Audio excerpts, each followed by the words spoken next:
friends, it's Courtney, and today I have... Who is this? Who is this?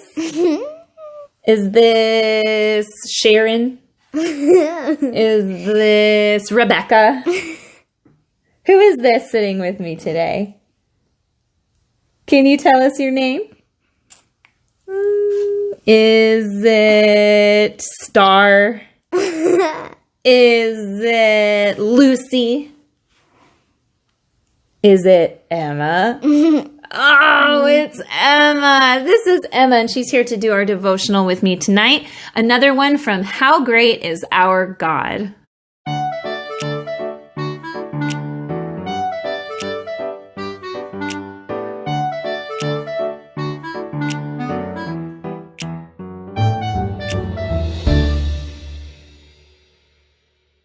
Today's devotional is called Even Elephants Hiccup.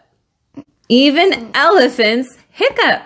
1 Peter 3 verse 9 says, "Do not do wrong to a person to pay him back for doing wrong to you, or do not insult someone to pay him back for insulting you. But ask God to bless that person. Do this because you yourselves were called to receive a blessing." Does that sound like that would be easy to be nice to someone that was not nice to you? Probably. You think it would be easy? Oh, well, that's wonderful. I don't think that would be so easy for me. It's true. Even elephants hiccup. So do dogs, lions, and porcupines. Oh my. That could get prickly. Actually, all mammals hiccup. But people do it more often than animals, and babies do most of all. They hiccup before they're born. Can you believe that? Babies hiccup when they're in their mommy's tummy still. Hiccups happen when the muscle under your lungs, the diaphragm, jerks suddenly at the same time your vocal cord snaps shut, which is what gives it the hiccup, well, it's hiccuping sound. How do hiccups sound?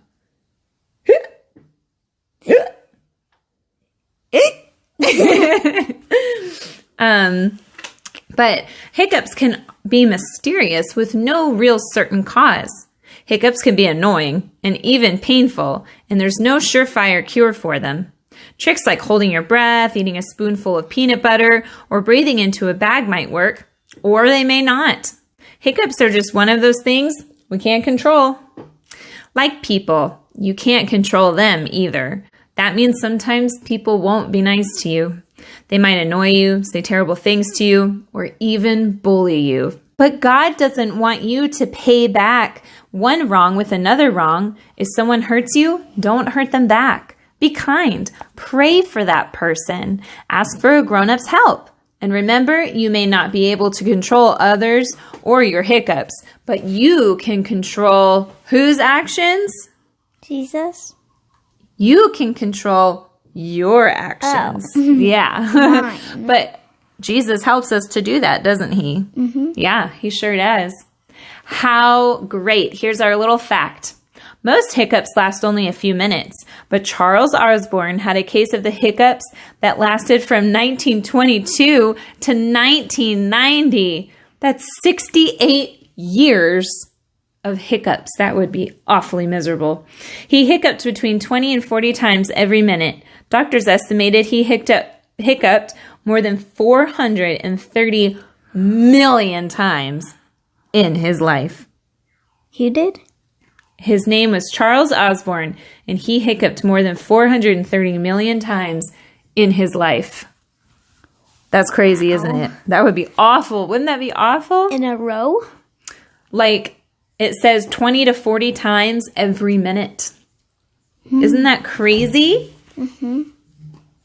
All right. Would you like to pray, Emma, or should I pray? I want to pray. Okay, let's pray together now. Dear Jesus, thank you for this day. Thank you for all our friends that are listening to this story. Thank you for my mom and all their moms and dads. And thank you for their pets. And in Jesus' name I pray. Amen. Amen. Thank you so much, Emma. That was a beautiful prayer. Friends, I hope you have an awesome Friday night and a great weekend with your family and friends. Bye.